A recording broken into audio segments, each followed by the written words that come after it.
Selamat malam Bapak, perkenalkan nama saya Maria Yulia Tresya, NIM 1703030017, kelas A semester 7 Prodi Sosiologi. Pada kesempatan ini saya akan menjelaskan materi yang ke-10 dari mata kuliah Sosiologi Terapan. Adapun topik yang saya akan jelaskan pada kesempatan ini yaitu tentang kolektivitas dan kekuasaan di internet perspektif sosiologis. Subtopik pertama yang saya akan jelaskan pertama di sini yaitu tentang kolektivitas dan kekuatan di internet.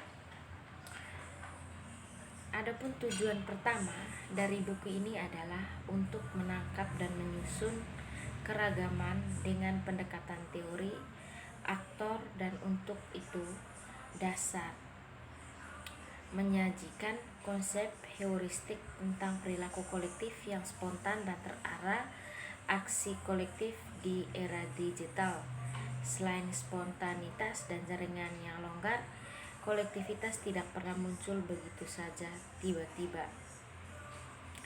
Tujuan yang kedua yaitu buku ini akan berfokus pada bagaimana tepatnya ini terjadi dan membahas peran dan pentingnya infrastruktur teknis internet bersama dengan aturan sosial yang tertanam dalam infrastruktur tersebut untuk pembentukan, pemantapan, dan penataan kolektif tindakan dan perilaku.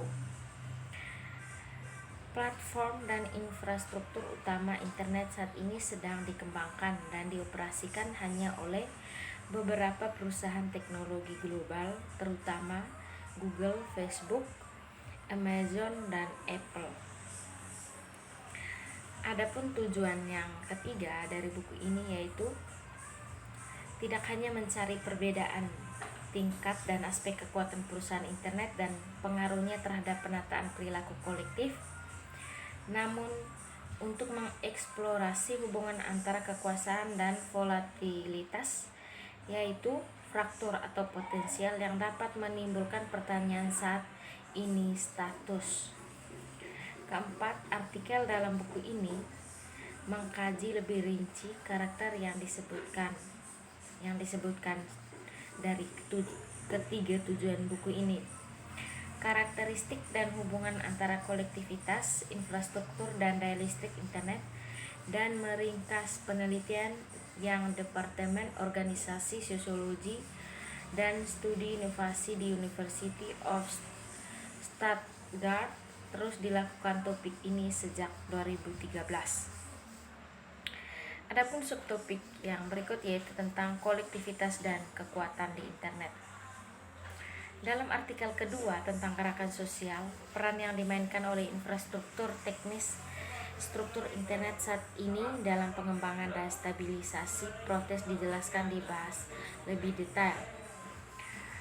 Argumennya berkisar pada dua tema. Satu adalah meningkatnya pengaruh internet dan media sosial secara teknis, dasar aksi kolektif, yang dengannya mereka tidak hanya menjadi konektivitas, meningkatkan infrastruktur tetapi juga lembaga-lembaga pembuat aturan dengan cakupan yang cukup luas intervensi. Mengeksplorasi tema kedua melalui analisis kritis terhadap populer konsep, tindakan ikat, novel, dan interaksi yang erat antara sosial dan teknis kondisi di mana protes kolektif dan gerakan sosial terbentuk di era digital. Yang kedua, pada komunitas open source membahas mengubah hubungan kapal antara perusahaan teknologi, mapan, dan perangkat lunak berorientasi open source proyek pengembangan. Untuk tujuan ini, artikel terlibat dalam rekonstruksi sistematis perbedaan proyek open source dan konteks sosioekonominya, diikuti dengan penyajian 4 varian tipe ideal dan program open source saat ini.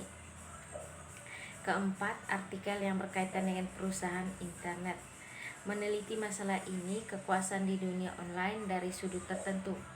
Artikel ini menganalisis konsentrasi proses yang terjadi di pasar internet utama serta ekspansi dan strategi inovasi dari 5 perusahaan terkemuka, yaitu Google, Facebook, Apple, Amazon, dan Microsoft.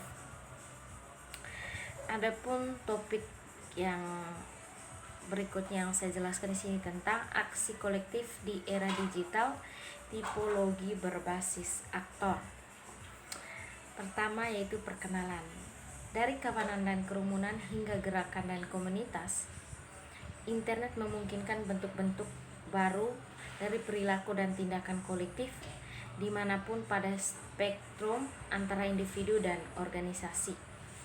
Teknologi online memungkinkan adanya agregasi preferensi human yang dikumpulkan terutama dari sistem umpan balik konsumen atau penggunaan kolektif media sosial yang ekstensif, contohnya Facebook, Twitter, Snapchat, Instagram, dan platform berbagai file, misalnya The Pirate Bay.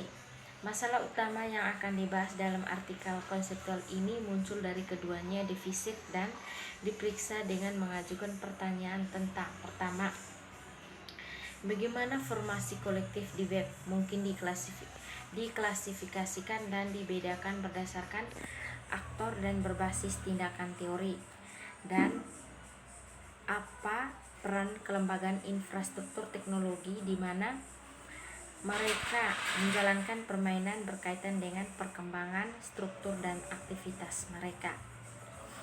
Yang kedua yaitu jenis dasar aktor sosial. 3 tipe dasar dari aktor sosial yang membentuk realitas masyarakat modern dan itu juga beroperasi di web sebagai titik awal dari pertimbangan kami, yaitu individu, organisasi, dan formasi kolektif. Jenis pelaku ini memiliki persepsi yang berbeda realitas, preferensi, orientasi tindakan yang mode pengambilan keputusan, dan kesepakatan dengan sungguh-sungguh menggunakan sumber daya berwujud dan tidak berwujud yang berbeda untuk mengejar tujuan mereka. Sedangkan pelaku individu dan korporasi mewakili hubungan unit-unit yang didefinisikan secara jelas. Berbagai kolektif yang menjadi fokus studi ini lebih jauh heterogen. Dari jenis dasar aktor sosial di sini ada yang namanya individu. Di internet, aktor individu membedakan diri mereka dengan sangat berbeda orientasi tindakan dan berbagai tingkat serta cakupan aktivitas dan kreativitas. Setiap dari mereka memanfaatkan kemungkinan yang diperluas yang ditawarkan oleh web secara independen, lekuk, dan cara selektif. Yang kedua di sini yaitu organisasi. Masyarakat modern pada dasarnya tidak terstruktur di sekitar individu, namun berada pertama dan terutama dibentuk dan dimotivasi oleh tindakan dan interaksi di antara keduanya, organisasi formal. Soleman Pero banyak lebih dari individu, pelaku korporasi seperti perusahaan, organisasi politik, atau lembaga penelitian memiliki pengaruh untuk bertindak secara sistematis dan andal. Telah didirikan tindakan yang dicantumkan dan diformalkan dan rutinitas pengambilan keputusan dan memiliki strategi yang lebih besar, kemampuan saat mengimplementasikan sumber daya organisasi, yaitu karena mereka sebagian besar tidak bergantung pada preferensi dan minat anggota mereka. Yang berikut yaitu tentang formasi kolektif. Tipe pertama terdiri dari non-terorganisir kolektif, yang atribut utama adalah agregasi keputusan dan perilaku serupa di antara individu. Kolektif ini tidak memiliki inti yang terorganisir dan memandu tindakan, namun memiliki persepsi dan pendekatan yang sama untuk konsumsi atau cara-cara memahami masalah yang dapat dikonsolidasikan menjadi massa tingkah laku. Yang berikut yaitu tentang perilaku kolektif dan kolektif yang tidak terorganisir.